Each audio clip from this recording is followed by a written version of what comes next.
Bismillahirrahmanirrahim. Innal hamdalillah nahmaduhu wa nasta'inuhu wa nastaghfiruh wa na'udzu billahi min shururi anfusina wa min sayyiati a'malina. May yahdihillahu fala mudilla lahu wa may yudlil fala hadiya lahu.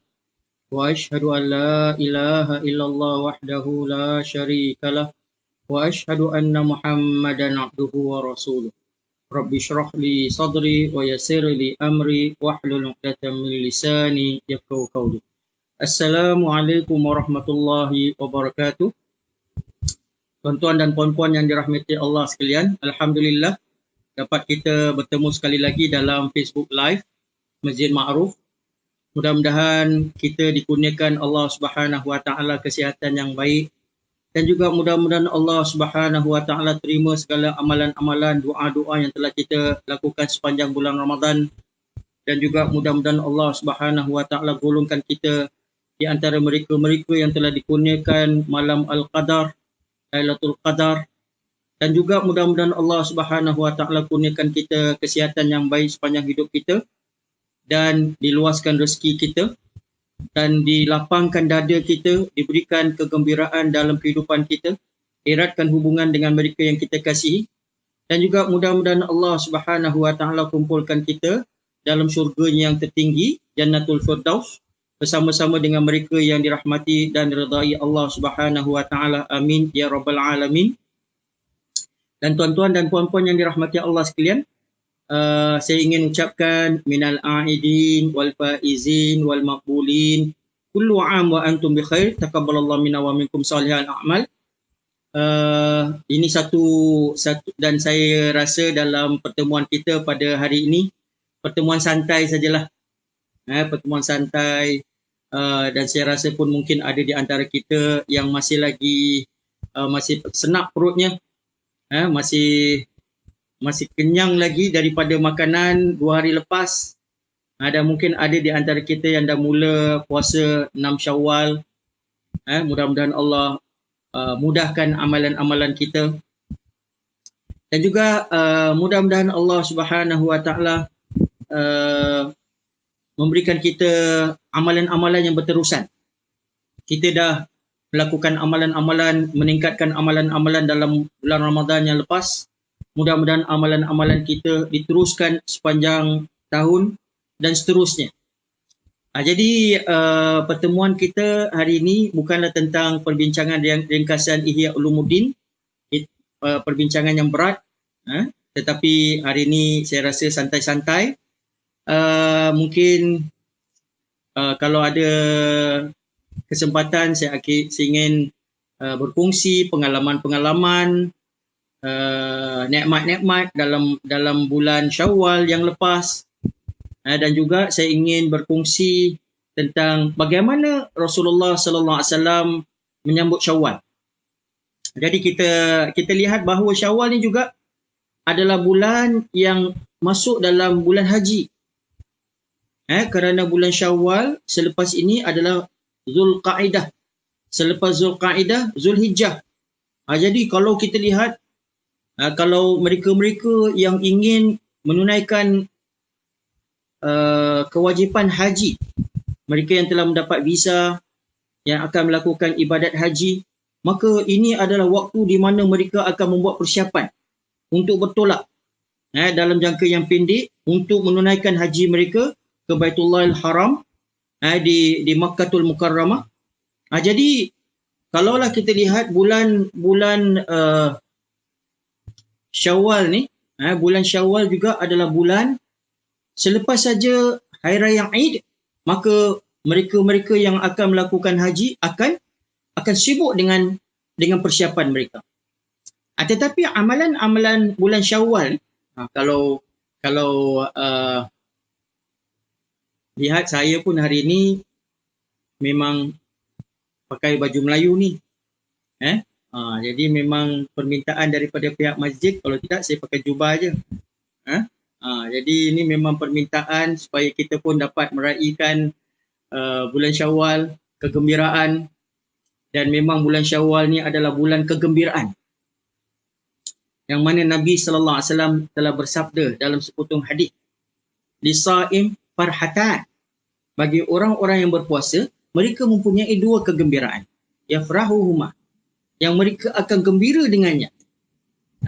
Iaitu farhatun inda fitrihi, iaitu dia akan gembira bila dia ketika dia punya fitr, ketika dia berbuka. Berbuka memang kita dah dapat rasakan sepanjang bulan Ramadan. Kita berbuka bersama dengan keluarga. Saya rasa ini adalah kali yang pertama. Kali pertama kita mungkin kebanyakan daripada kita berbuka dengan ahli keluarga sepanjang bulan Ramadan. Tak pernah berlaku. Ini satu nikmat yang sangat besar. Kadang-kala kita kalau tahun-tahun yang lepas, kita berbuka di ofis, atau mungkin ada pula yang dalam perjalanan pulang. Buka kat dalam bas, buka kat dalam MRT, buka dalam taksi, buka dalam kereta. Kerana apa? Ada traffic jam. Jadi tapi bulan ini semua orang ada dekat dalam rumah. Nikmat. Dan kemudian ada pula banyak masa. Banyak masa kita. Ada pula yang mula masak bermacam-macam. Suami pun masak, anak-anak masak, isteri pun cuba resipi-resipi yang lain. Jadi ni nikmat yang mana kita rasa bahawa ada di antara kita mengatakan bulan Ramadan ini berbeza, dan memang berbeza. Kalaulah kita melihat kepada benda-benda yang baik saja, maka kita akan rasa syukur. Kita akan rasa syukur kepada Allah Subhanahu Wa Taala, nikmat yang tersangat-sangat banyak dalam bulan Ramadan yang lepas. Jadi di sini Nabi SAW sebut bahawa bagi mereka-mereka yang berpuasa, dia akan gembira ketika dia beriftar tiap-tiap hari. Kita makan bermacam-macam juadah.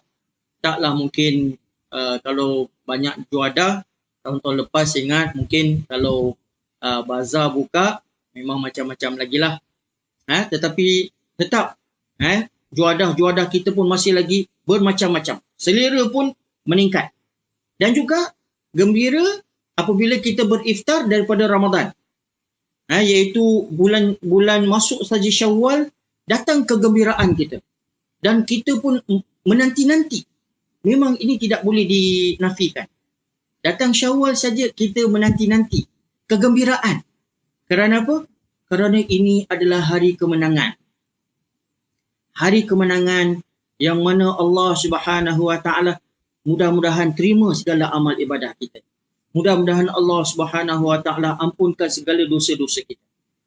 Jadi ini adalah pada datang, bila nak datang Syawal, maka kita pun cantikkan rumah kita, bersihkan rumah, kemudian kita siapkan baju. Jadi mungkin tahun ni tak belilah baju baru, pakailah baju lama. Ni baju saya pun mungkin dah nampak aja baru. Tapi pakai mungkin 2-3 kali setahun.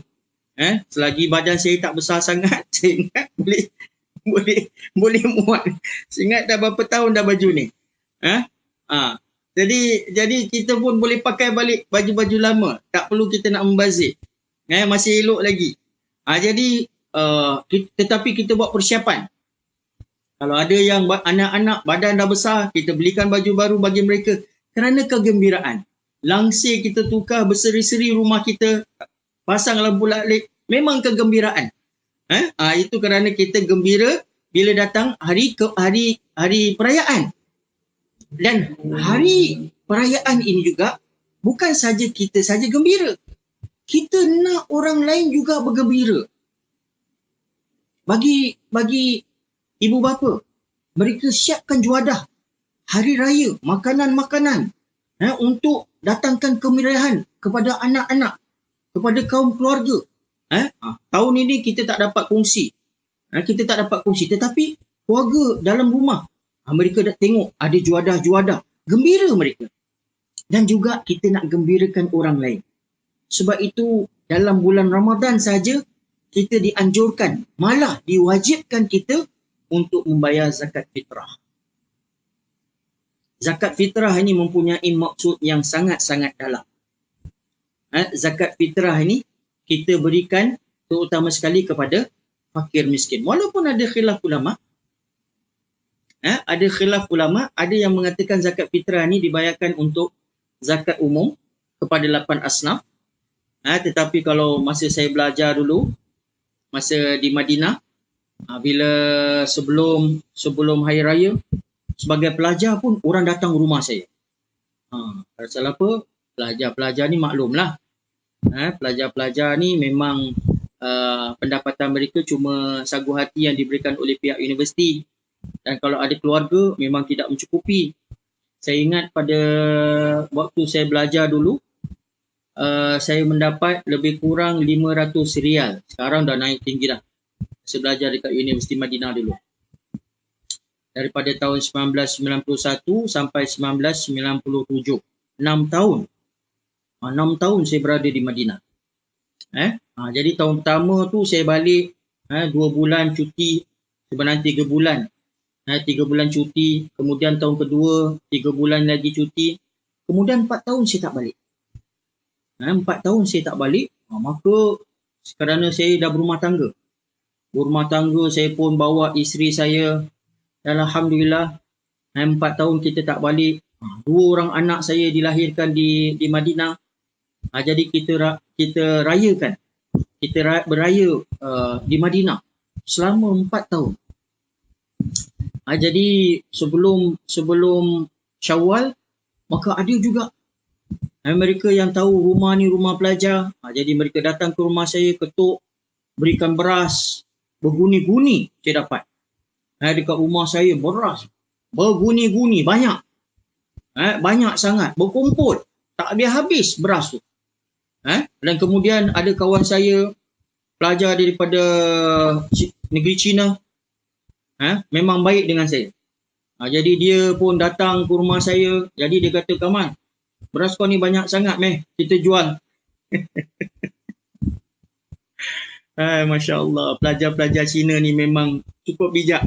Saya pun tak terfikir nak jual. Jadi dia kata, kita jual. Aku punya beras semua aku dah jual. Dia pergi restoran-restoran, kemudian dia jual. Tapi harga murah sikit lah. Harga murah. Jadi dapat wang sikit lah. Jadi duit kocik. Jadi dia pun kata, kau punya beras ni banyak, kita jual. Jadi dia pun angkut semua, pergi kat restoran, jual. Alhamdulillah. Dan kadang-kala orang datang, bawa, berikan kita kambing.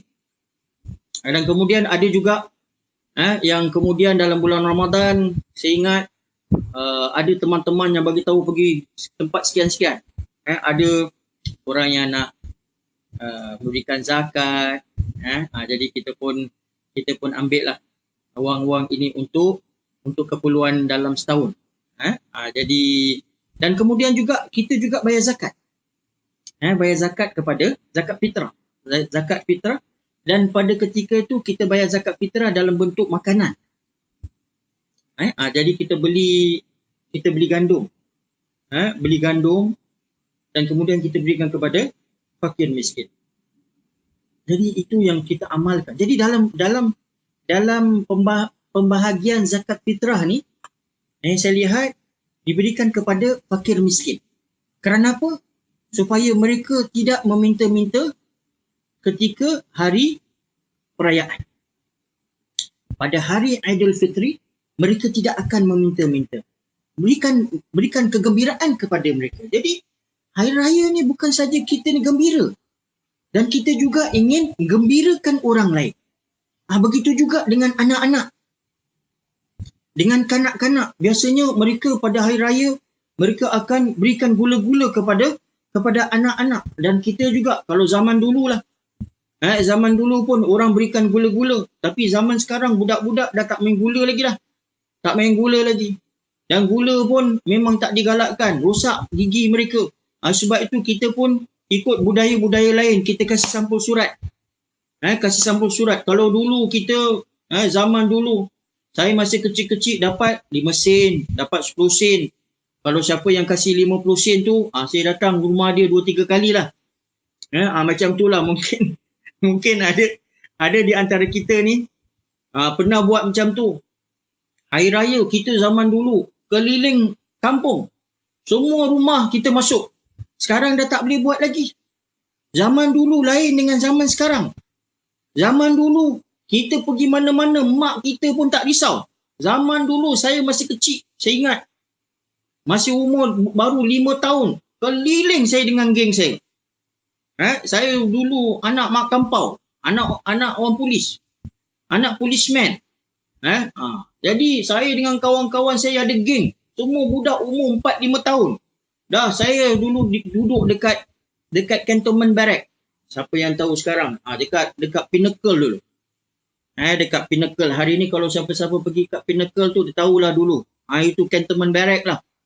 Jadi saya duduk kat situ, saya ada geng saya sendiri. Dan memang merata saya jalan. Pergi People's Park, jalan-jalan. Umur masih 4-5 tahun lagi. Sekarang dah tak boleh buat lagi dah. Kerana berbahaya. Zaman dulu orang tak kacau budak-budak. Hari ni macam-macam cerita. Jadi zaman dulu pun kita merata pergi rumah orang. Kita ziarah. Dan kerana apa? Ada collection. Sekarang dah tak boleh buat lagi dah. Tetapi kita nak gembirakan budak-budak ni, kita kasih duit. Apabila dia tengok pun, dia gembira. Dapat duit kocek. Dan kemudian anak-anak kita memang dah jadi tradisi. Kita masukkan sampul surat. Dan tahun ini, dah tak ada sampul surat lagi dah. Tahun ini, main penau je, Masya Allah. Main penau. Allahu Akbar. Jadi sekarang pun, anak-anak saya pun dapat penau. Minta dia punya account number, lepas tu saya pun transferkan. Masuk dalam account saya transferkan dalam account anak saya. Jadi mereka pun bila dapat, Masya Allah. Penau ni bukan $2, $3. Penau ni dah masuk duit kasar. Kasar betul. Jadi kita pun kena kasar jugalah. Bagi kepada kita nak kena balas pun kasar juga. Jadi zaman berubah dan kita gembira. Jangan kita nak kata zaman kita tu 10 sen 20 sen. Zaman sekarang dah berbeza. Anak-anak dia punya ekspektasi dia. Dia punya pengharapan berbeza. Tapi alhamdulillah. Tuan-tuan dan puan-puan yang dirahmati Allah sekalian, kita bersyukur kerana kehidupan anak kita semakin baik. Zaman dulu kehidupan kita mungkin tak seberapa. Bila hari raya saja kita makan ayam. Saya pun tahu zaman dulu kalau kita ni jarang dapat ayam. Tetapi hari raya saja kita dapat makan ayam. Hari ni ayam tiap-tiap hari. Sampai anak-anak kita pun tak tahu kesusahan kehidupan. Kalau dapat makan udang pun mereka rasa itu adalah keperluan. Bukan nikmat, keperluan. Hari raya mesti ada udang.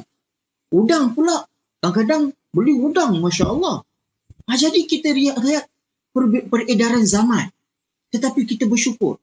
Kerana anak kita hidup dengan lebih baik. Nikmat yang mereka rasa lebih baik. Mutu kehidupan mereka lebih baik. Khidmat perubatan yang mereka rasa lebih bagus. Dan juga kadar kehidupan mereka lebih panjang. Kita bersyukur. Kita memang cukup bersyukur.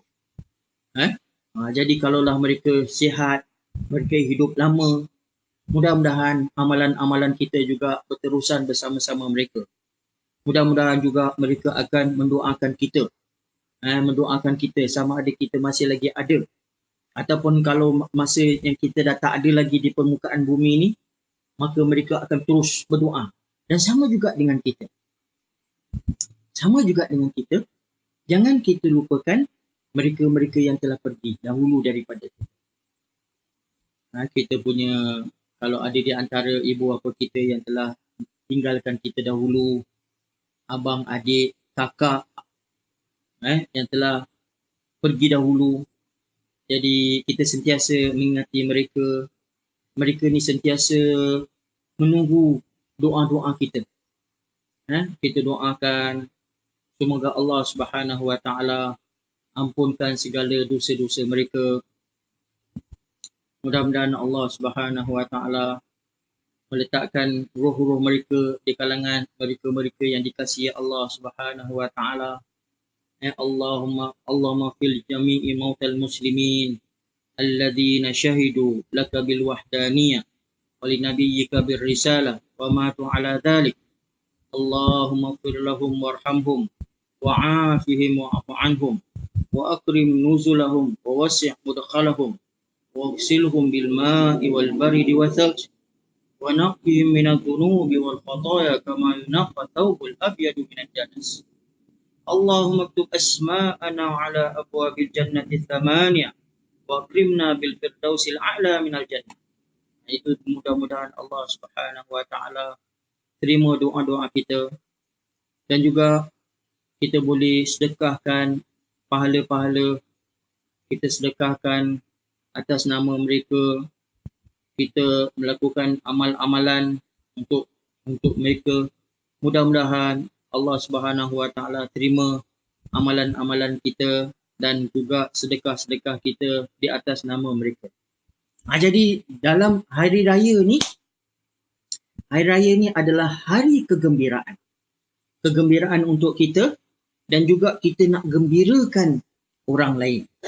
Jadi bila saya ingin cerita balik, iaitu bila saya berada di Madinah selama 6 tahun di sana. 4 tahun tak balik-balik bersama dengan keluarga, bersama dengan anak saya. Jadi kita bila hari raya saja, kita pun pergi ke Masjid Nabawi. Pergi ke Masjid Nabawi, kita pun solat Idul Fitri dekat sana. Kemudian kita balik, tidur. Tak ada buat apa-apa lagi. Tetapi kita ni di Singapura berbeza. Kalaulah tahun-tahun lepas kita pergi ziarah, kita ziarah. Sebenarnya ziarah ni bukan adat. Ziarah adalah ibadat. Kerana sesiapa yang menziarahi saudara mara, sahabat handai, maka Allah Subhanahu wa taala utuskan para malaikat untuk mengisytiharkan. Dan malaikat akan berkata, di sini satu potong hadis, Nabi sallallahu alaihi wasallam telah bersabda, "Man 'ada maridan aw zara akhan lahu fillah, nadahu munadin."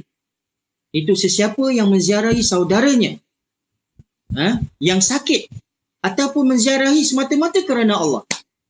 Jadi kita ziarah ibu bapa kita kerana ini adalah tanggungjawab. Ziarah abang kakak kita, ini adalah tanggungjawab sebagai orang Islam. Kita mengeratkan silaturahmi. Jangan pula kita bila hari raya ni, kita ni tak mau memaafkan orang. Bermaafan ni, ini adalah adat orang Melayu. Orang Arab, sepanjang saya duduk dekat negeri Arab ni, saya tak pernah nampak orang Arab minta maaf. Kerana itu bukan budaya mereka. Orang Arab ni, bila hari raya, dia jumpa, dia kata, minal a'idin wal faizin wal maqbulin. Kullu 'am wa antum bi khair, taqabbalallahu minna wa minkum salihal a'mal. Itu saja. Mereka tak cakap samihuni zahiran wa batinan, tak ada. Mereka tak kata maaf zahir batin, tak ada. Tapi mereka kata mudah-mudahan iaitu di antara mereka yang bergembira dan mereka yang berjaya dan diterima amalan-amalan. Mudah-mudahan Allah terima amalan-amalan kita. Dan sepanjang tahun, kamu berada dalam keadaan baik. Itu doa yang mereka lakukan. Tetapi tak pernah mereka minta maaf. Dan saya rasa ini adalah sifat keunikan orang Melayu. Kerana dalam 6 tahun saya belajar di negeri Arab juga, saya lihat orang Arab ni cepat memaafkan. Cepat memaafkan orang yang berlaku salah. Banyak sangat. Dan bagi mereka yang pernah belajar ataupun duduk dekat Mekah ataupun Madinah, dekat negeri-negeri Arab, kita pernahlah rasa, saya sendiri, first hand experience. Saya duduk dalam kereta, saya tengok orang Arab gaduh. Bila dia gaduh, dia ni gaduh memang kasar. Kalau gaduh, dia kata kal, dia kata kal, anjing, himar, dia kata keldai. Tapi tak gunakan babi. Dia tak cakap khinzir. Pasal apa? Dia tak pernah jumpa binatang tu. Jadi dia cuma tahu kal, anjing, himar, keldai. Keldai ni bodoh. Jadi dia cakap macam tu. Tetapi bila satu orang kata sallu ala nabi, sallu ala nabi, salawat ke atas nabi, dia kata Allahumma salli ala Muhammad, kemudian dia peluk balik. Kawan tadi yang dia maki tadi, dia caci tadi, dia peluk. Dah lepas itu dah tak ada perasaan lagi dah. Macam tu orang Arab. Kita ni tak adalah kita main cakap lembu, tak adalah. Kita pun cakap keldai pun tak ada. Orang Melayu kita ni lembut, tapi hati kita ni susah sikit. Hati kita ni simpan. Sebab itu orang Melayu ni, kita kalaulah gaduh, 7 keturunan, kita tak akan bercakap dengan orang. Sampai sumpah 7 keturunan. Dan saya rasa inilah sifat orang Melayu. Orang Melayu ni, kita ni manis muka, senyum, tapi dalam hati ni panas. Sebab itu, kita punya budaya bila hari raya, nak kena minta maaf. Jadi barulah kita maafkan. Sebenarnya minta maaf ni tak perlu. Orang tak perlu nak minta maaf dengan kita. Jangan simpan dalam hati. Sesiapa yang dah buat silap dengan kita lupakan sudah. Maafkan. Dan kita lupakan. Walaupun lupa tu satu perkara yang sangat susah. Tapi kita maafkan. Terutama sekali bagi yang ada hubungan adik-beradik. Hubungan kekeluargaan. Hubungan darah. Jangan kita sekali-kali ada perasaan dengan mak bapak. Ini haram. Macam mana marah dengan mak, macam mana marah dengan bapak. Lupakan. Cari. Kerana Nabi SAW telah bersabda, Raghima'an. Rugilah. 3 kali Nabi sebut. Bagi mereka yang bertemu bulan Ramadan dan tak mendapat keampunan daripada mak bapak dia. Jadi, mak bapak kita dah tak boleh buat. Tak ada perasaan dengan mereka. Walaupun kita ni ada disakiti. Mungkin mak silap. Mungkin bapak silap. Biasanya mungkin mereka ada niat baik tapi kita salah faham. Biasanya begitulah. Kita salah faham. Jadi kalaulah kita ada perasaan marah ke sudah. Allah Subhanahu Wa Taala perintahkan kita supaya kita berbaik dengan mak bapak kita. Ini adalah tanggungjawab. Cari balik mak bapak.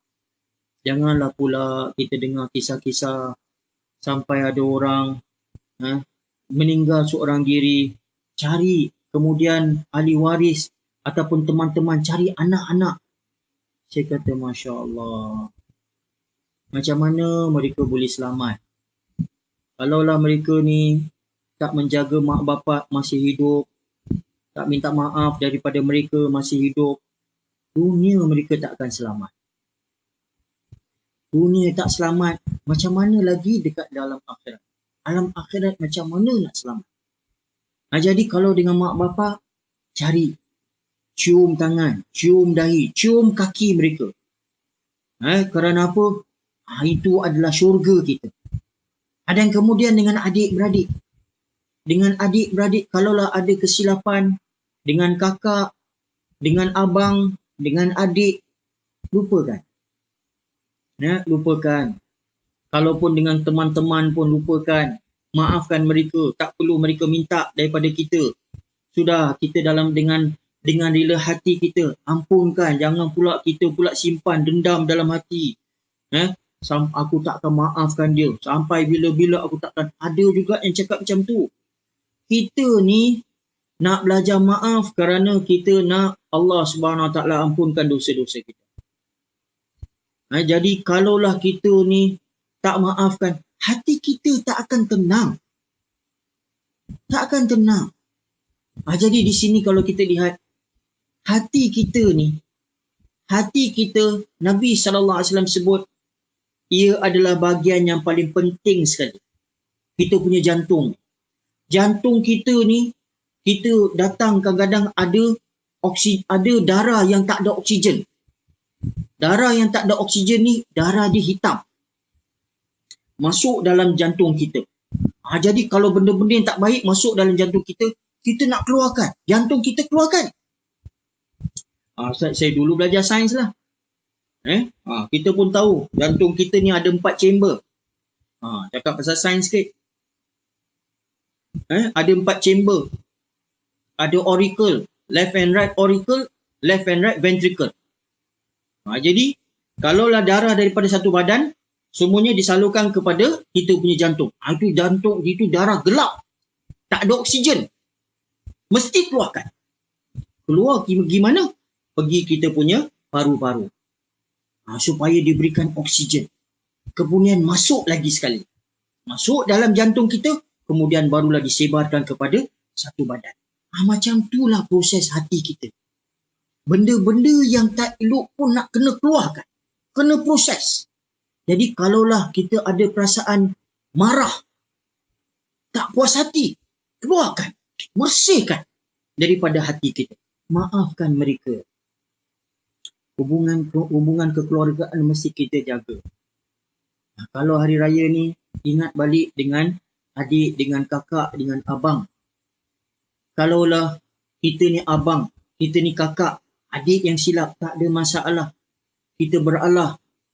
Kita beralah dan kita yang minta maaf. Kita yang akan mendapat pahala. Kita yang akan mendapat pahala. Nabi SAW telah bersabda, sesiapa yang mengeratkan silaturahmi, menghubungkan balik silaturahmi, Allah Subhanahu Wa Taala berikan dia 2 ganjaran. Iaitu rezeki dia akan diluaskan dan umur dia akan dipanjangkan. Jadi kita yang ambil langkah yang pertama. Jadi di sini, kalaulah kita tak bermaafan, tak apa. Kita maafkan. Dan kadang-kala kita gaduh pasal duit. Pasal duit. Dan kita nak tuntut, tak perlulah tuntut. Ada berapalah duit tu?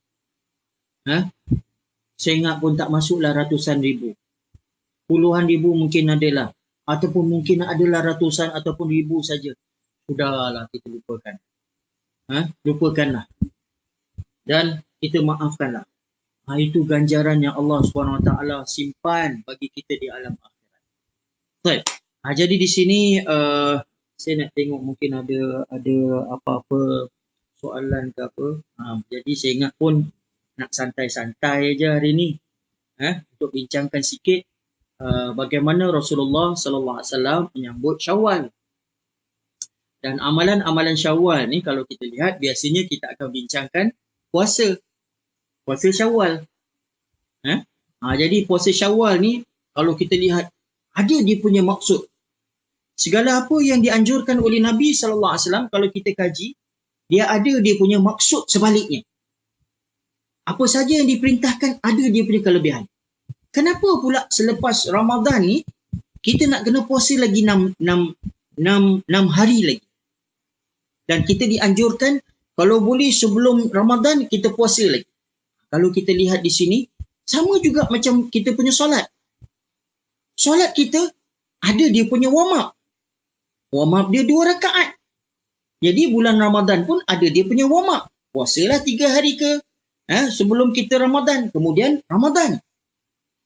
Lepas Ramadan, kita jangan terus berhenti. Solat pun, selepas kita solat fardu, ada lagi solat sunat lagi. 2 rakaat ataupun 4 rakaat. Jadi, selepas Syawal, selepas Ramadan, kita teruskan kita punya puasa. Puasa 6 hari. Buat saja bila-bila.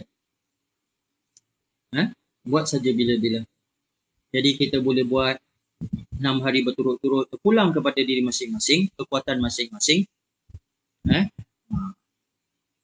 Kita nak buat Isnin Khamis, terpulang. Yang penting kita punya puasa tu dapat kita teruskan. Dan mudah-mudahan amalan-amalan yang kita lakukan sepanjang Ramadan pun dapat berterusan. Teruskan. Kita dah biasa dengan pembacaan Al-Quran. Kita biasa dengan pembacaan Al-Quran selepas subuh. Dan saya pun bersyukur kerana dalam bulan Ramadan ni, saya dengan anak-anak selepas subuh, kita dapat sembahyang berjemaah.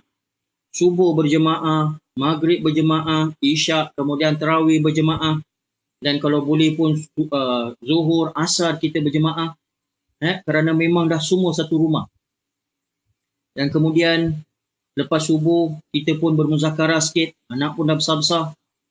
Jadi selepas baca Quran, kita bincangkan satu ayat yang mereka baca, apakah faedah-faedah yang mereka dapat daripada pembacaan tadi. Dan kemudian bila tarawih, kita pun ada muzakarah, soalan-soalan, kita buat perbincangan. Jadi ini nikmat, saya rasa memang tak pernah kita lakukan pada Ramadan-Ramadan yang lepas. Ini satu nikmat yang sangat besar. Dan juga, jadi kalau dalam bulan Syawal ni pun kita dapat baca teruskan kita punya pembacaan Al-Quran, kita punya zikir, selawat kita ke atas Nabi SAW, teruskan kita punya doa. Doa.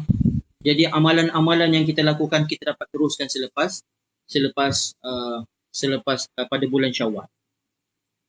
Dan juga saya rasa di antara perkara-perkara yang boleh kita lakukan selepas Syawal, dalam bulan Syawal ni, adalah nasihat Nabi SAW kepada semua manusia. Iaitu Nabi kata, ya ayuhan nas afshus salam.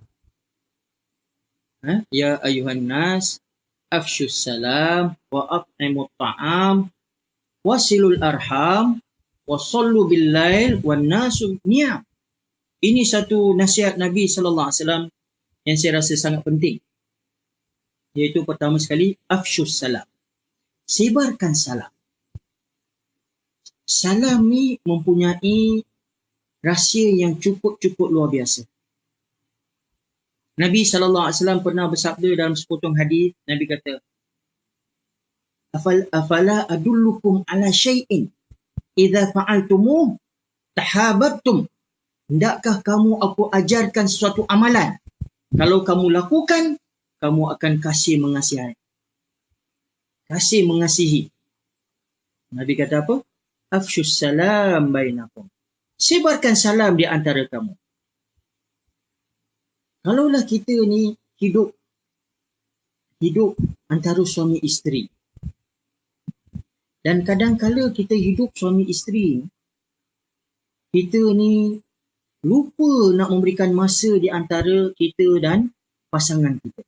Kerana yelah, biasanya tahun pertama, tahun kedua masih honeymoon lagi. I love you, you love me. Mana-mana pun ambil gambar, I love you, you love me. Berkepit aja, macam belangkas. Dah dapat anak pertama, dah jauh sikit. Jauh sikit. Isteri gendong anak, suami jalan depan. Baru satu anak, dah 3 meter. Kemudian, dah dapat 2 anak, 10 meter. 3 anak, 20 meter. 4 anak, suami tak nampak lagi dah. Macam itulah kehidupan kita. Jadi hubungan kita makin lama makin renggang. Suami isteri makin renggang. Jadi macam mana kita nak kena fikirkan? Dan kadang-kala bila Syawal ini lagi satu hal ni. Allahu Akbar. Bila saja hari raya, kadang-kadang sampai gaduh. Sampai gaduh. Hari raya. Sepatutnya maaf-maafan. Ini gaduh suami isteri. Pasal apa? Penatlah, anak pula tak siap lagi. Kemudian baju tak gosok lagi. Kadang-kadang suami pula, Allah tak mau bantu isteri. Jadi isteri penat. Tengok suami geram aja. Kalau boleh nak ambil bantal, tengah tidur tekap kuat-kuat. Jangan buat. Jadi kita hubungan suami isteri ni makin lama makin renggang. Nak iratkan balik. Macam mana? Rahsia pertama sekali, kalau boleh, banyakkan salam. Banyakkan salam. Jadi kalaulah kita ajar anak-anak kita. Ajak anak kita. Bila balik saja rumah, ni tak balik lah. Tapi kat dalam rumah, kita bangun saja, kita jumpa anak, Assalamualaikum. Jumpa isteri, Assalamualaikum. Cakap baik-baik. Jangan pula, Assalamualaikum. Bukan main keras lagi. Cuba tanya. Malam pertama macam mana dia punya salam? Bukan main lembut lagi. Assalamualaikum. Oh, Masya Allah. Macam tu lah.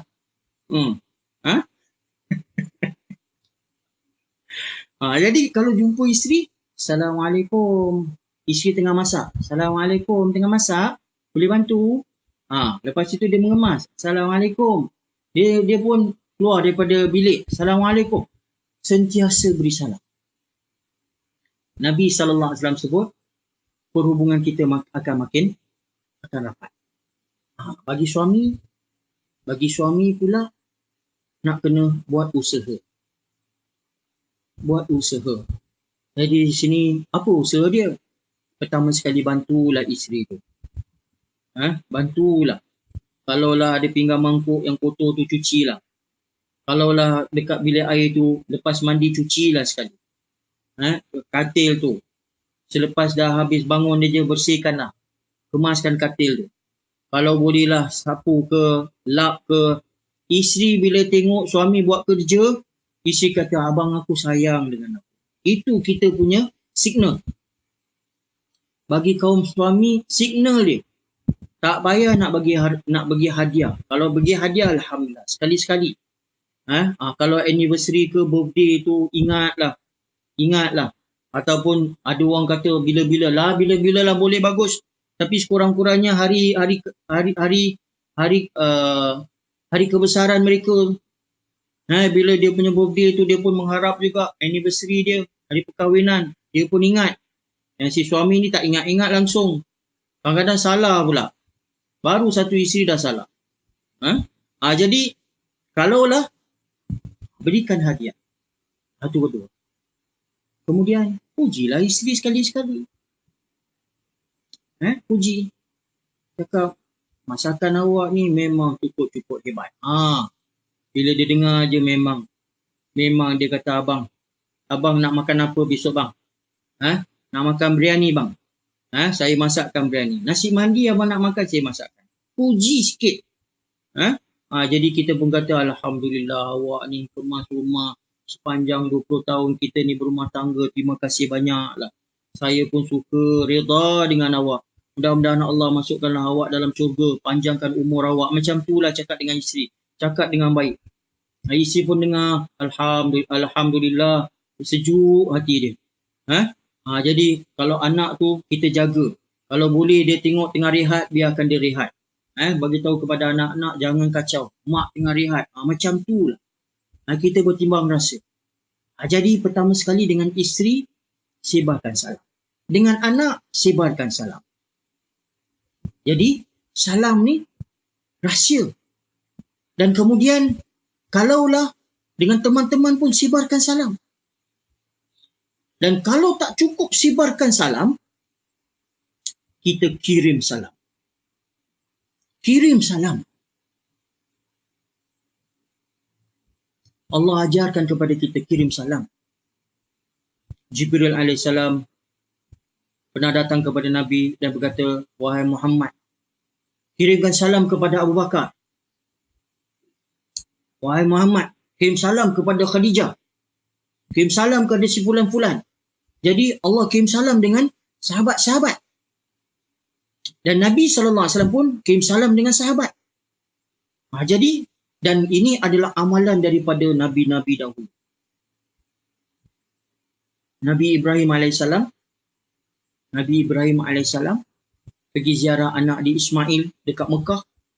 Bila anak dia tak ada, bagi tahu kepada isteri dia. Kalau Ismail balik, kirim salam dengan dia. Kirim salam. Bapak kirim salam dengan anak. Jadi nak tunjukkan dia punya kasih dia. Jadi kita kalau dengan anak ada jumpa menantu. Cakap nanti balik kirim salam. Kirim salam dengan fulan ataupun fulanah. Kirim salam dengan dia. Bila anak dengar, alhamdulillah bapa ingat aku. Jadi kalau kita jumpa kawan, kita dengar dia nak akan jumpa dia punya ataupun jumpa anak. Anak kawan kita. Nanti balik kirim salam dengan bapa. Balik nanti kirim salam dengan bapa. Jadi anak tu balik, bapa tadi ada jangan kirim salam pun jangan cakap kirim salam aja. Bagi tahu kepada anak, Haji Jaafar kirim salam bagi tahu kepada bapa. Haji Jaafar kirim salam. Jadi anak tu balik, dia kata, "Pak, Haji Jaafar kirim salam." Jadi bapa tu dengar, Haji Jaafar, alhamdulillah, alaihissalam. Ingatkan aku. Tu dia punya perhubungan tu makin erat. Jadi kalau jumpa anak pun dengan abang pun, dekat anak, jadi nanti balik kirim salam dengan bapa. Jadi abang dengar, alhamdulillah, alaihissalam. Kirim salam. Jadi itu menunjukkan kita punya keakraban kita, kasih kita. Jadi kalau boleh kita sebarkan salam. Dan sebarkan salam ni akan eratkan hubungan kita. Dan kemudian Nabi kata, afsyus salam wa at'imut ta'am. Kasih makan. Makanan ni dia pembuka kepada hati semua orang. Kita ni kalau dengan adik-beradik jangan lokek. Biasanya dengan adik-beradik lah. Kadang-kadang kita pun nak open table, open lah table. Nak open satu restoran, open lah satu restoran. Kita kata, alhamdulillah, cari aja sebab-sebab. Anak kita dapat hadiah ke, dapat scholarship ke, kita nak open table, panggil keluarga semua. Nak open table dekat, tak payahlah open besar-besar kat restoran ke center pun tak apa. Kita belanja. Jadi semua orang kita kasih makan. Jadi bila makan aja, hati tu terbuka. Mereka pun mendoakan kita. Kalau dekat rumah, kita pun order, kemudian kasih makan. Perut ni adalah satu cara untuk kita buka kita punya. Dan Nabi SAW pun sama juga. Nabi SAW pun akan berikan makanan kepada sahabat-sahabat. Dan sahabat-sahabat akan jemput Nabi untuk makan. Jadi sebarkan, bagi orang makan. Wasilul arham, dan eratkan silaturahmi. Wassallu billail. Nabi SAW kata, solatlah pada waktu malam.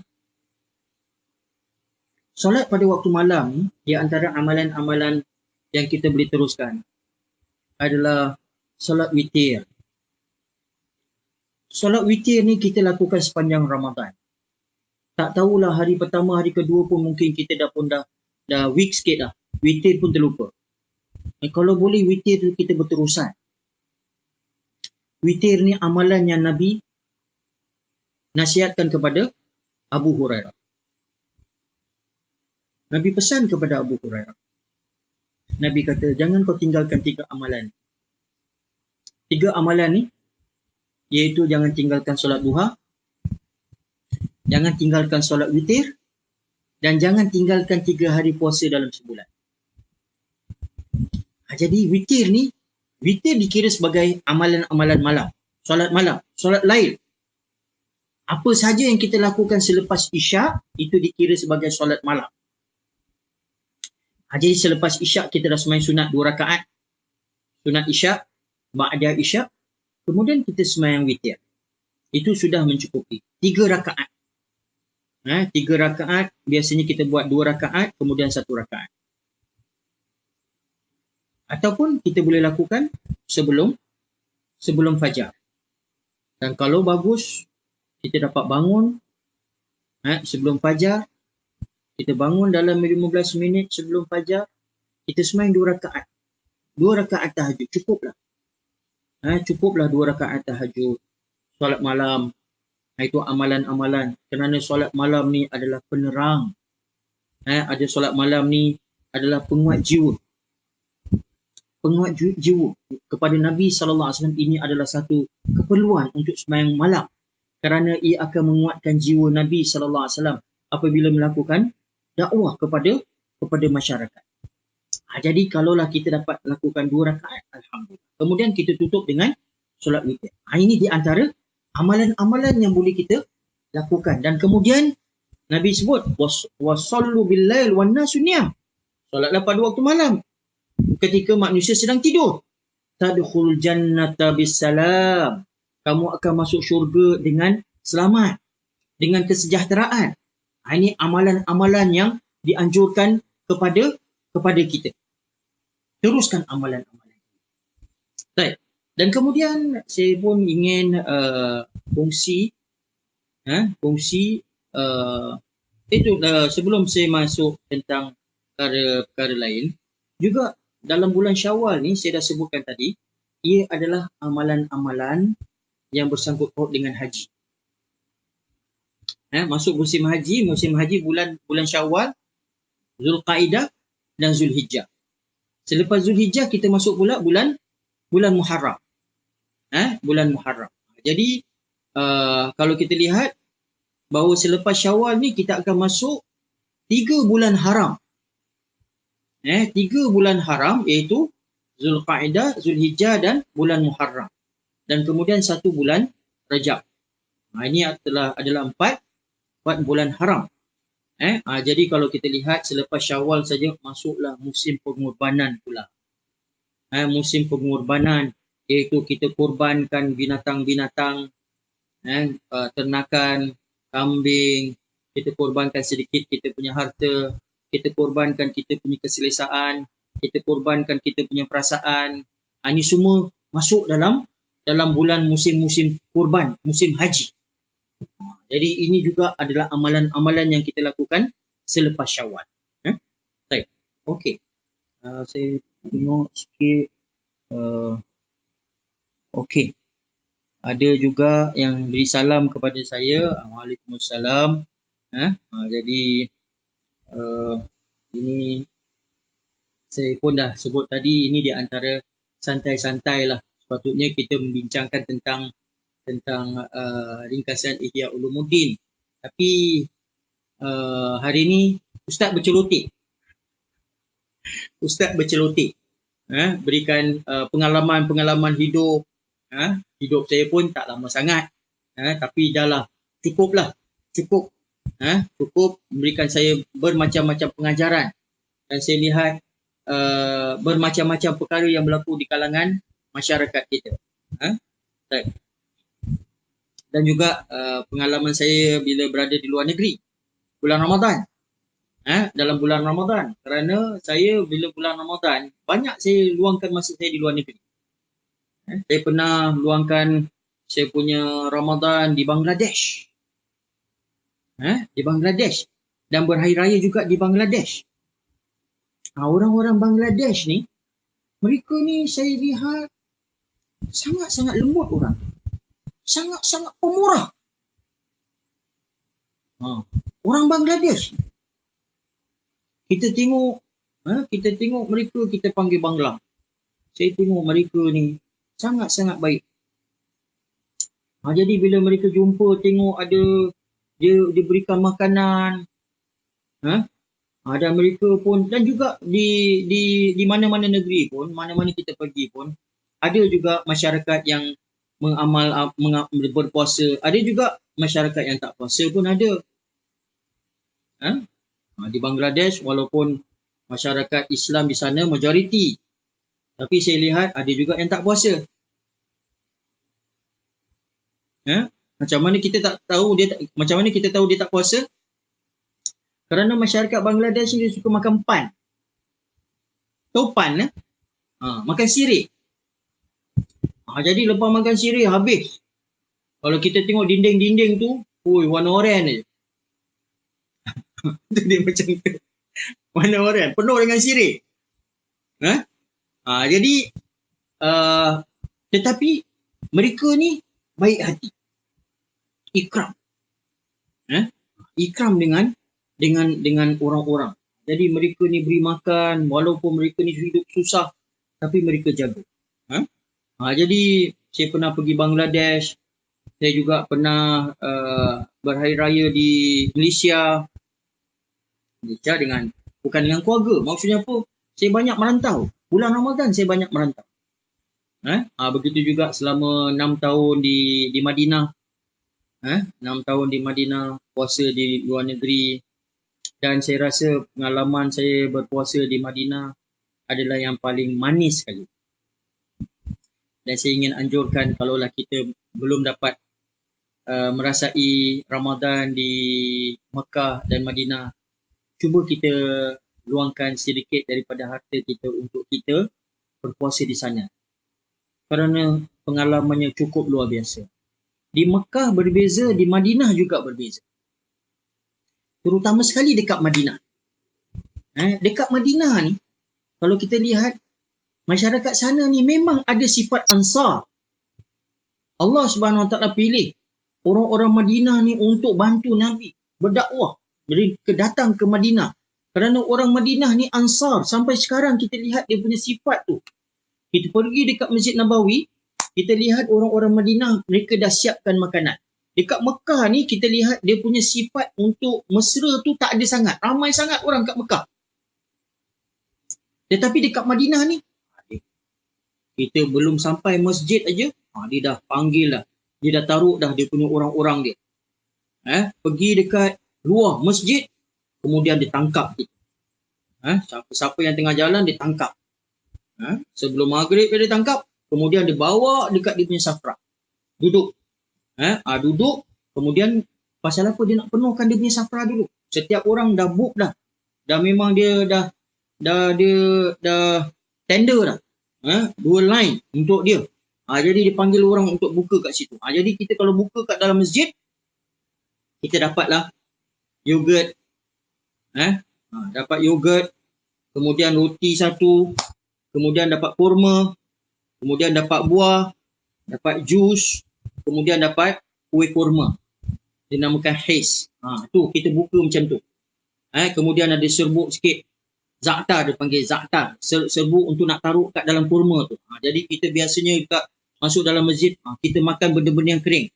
Siapa yang nak makan makanan yang berat-berat, dekat luar masjid. Tapi itu lepas asar nak kena book awal-awal. Dan saya pernah dengan teman-teman, kita pernah kasih makan dekat Masjid Nabawi.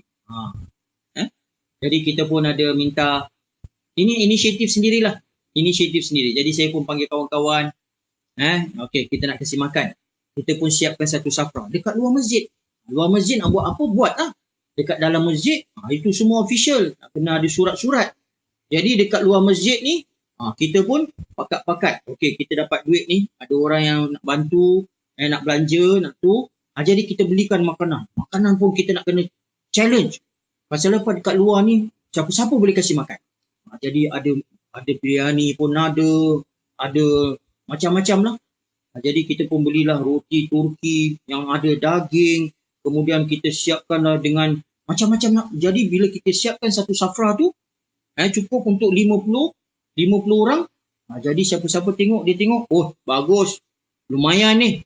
Dia pun duduk cepat, penuh. Siapkan kurma dengan air dan segalanya. Jadi 50 orang makan, alhamdulillah. Kita pun akan dapat pahala 50 orang puasa.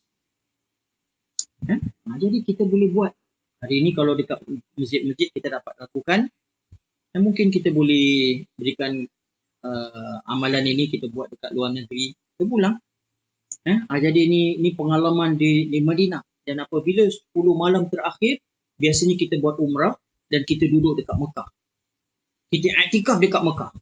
Mekah lagi lain. Mekah kita duduklah kat mana-mana. Pasal apa manusia ramai sangat, dia pun tak tangkap kita duduklah. Biasanya bila buka puasa dengan kurma saja. Tetapi walaupun kita rasa lapar, tak cukup lihat, tetapi dia punya kemanisan duduk dekat Masjidil Haram tu memang cukup luar biasa.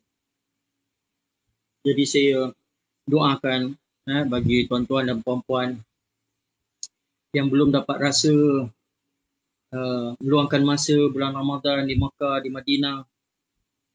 Mudah-mudahan Allah Subhanahu Wa Taala buka bagi kita jalan untuk kita rasakan pengalaman di Makkah, Madinah. Ini semua bukan daripada kemampuan masing-masing. Ramai di antara kita pun kalau kita fikirkan dapat buat haji bukan kerana kemampuan kita. Ini semua daripada jemputan Allah Subhanahu Wa Taala.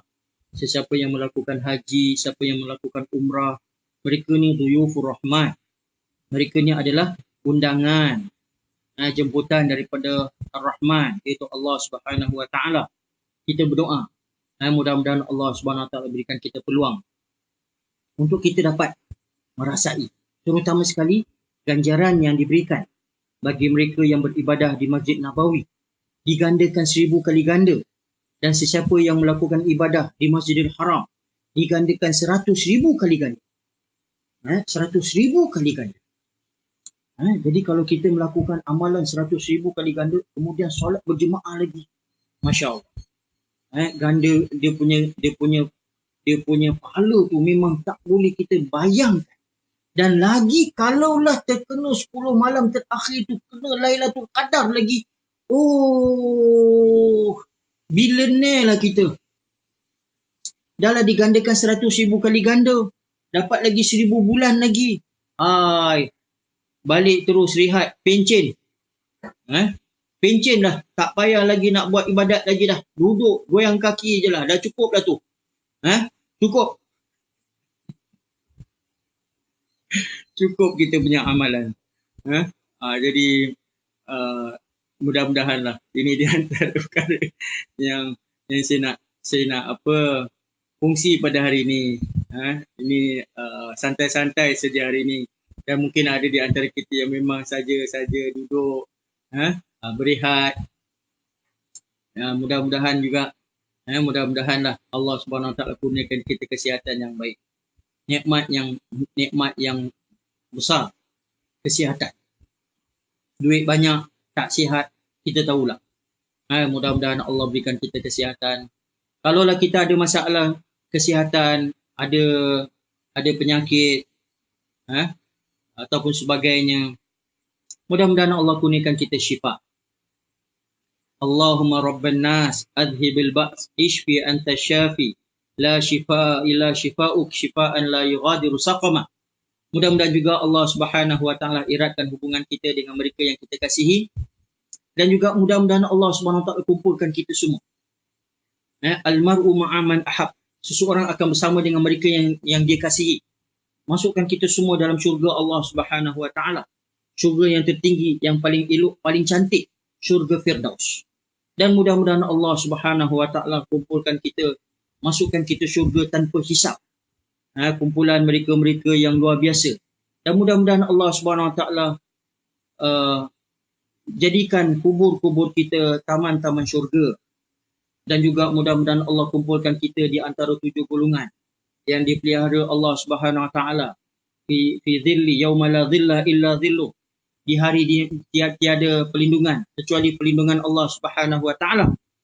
Dan juga mudah-mudahan Allah Subhanahu Wa Taala pelihara kita daripada penyakit COVID-19 ni, dan segala wabak-wabak yang ada dalam dunia ni. Dan mudah-mudahan Allah Subhanahu Wa Taala kumpulkan kita bersama-sama dengan mereka yang dikasihi. Amin ya rabbal alamin. Jadi insya-Allah mudah-mudahan kita dapat bertemu sekali lagi pada minggu depan, dan insya-Allah saya rasa minggu depan kita akan mulakan perbincangan kita balik dalam ringkasan Ihya Ulumuddin. Mudah-mudahan kita dapat bertemu sekali lagi insya-Allah. Jadi sampai sini saja. Wabillahi taufiq wal hidayah. Wassalamualaikum warahmatullahi wabarakatuh.